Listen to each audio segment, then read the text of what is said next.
Cricket association యువ క్రికెటర్లకు చుక్కలు చూపించింది. సుమారు రోజుల పాటు అండర్-16 బాయ్స్ సెలక్షన్ నిర్వహిస్తున్నారు. అయితే ఈ కార్యక్రమానికి తెలంగాణలోని అన్ని జిల్లాల నుంచి వందల మంది పోటెత్తారు. దీనికి తోడు పొరుగు రాష్ట్రాల నుంచి కూడా ప్లేయర్స్ పిలవడంతో హెచ్సిఏ వారికి వెనక్కి పంపించింది. అన్ని జిల్లాల నుంచి ఒకేసారి వందలాది మంది ఆటగాళ్లు రావడంతో హెచ్సిఏ చేతులెత్తేసింది. మీతో కుర్రాలు తీవ్ర అస్వస్థ పడ్డారు. అయితే ఉదయం నుంచి వందల మంది ఆటగాళ్లు స్టేడియం బయట పడిగాపులు కాస్తున్నారు.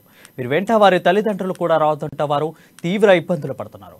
హెచ్సిఏ నిర్వహణ సరిగా లేదని వారు ఆగ్రహం వ్యక్తం చేస్తున్నారు.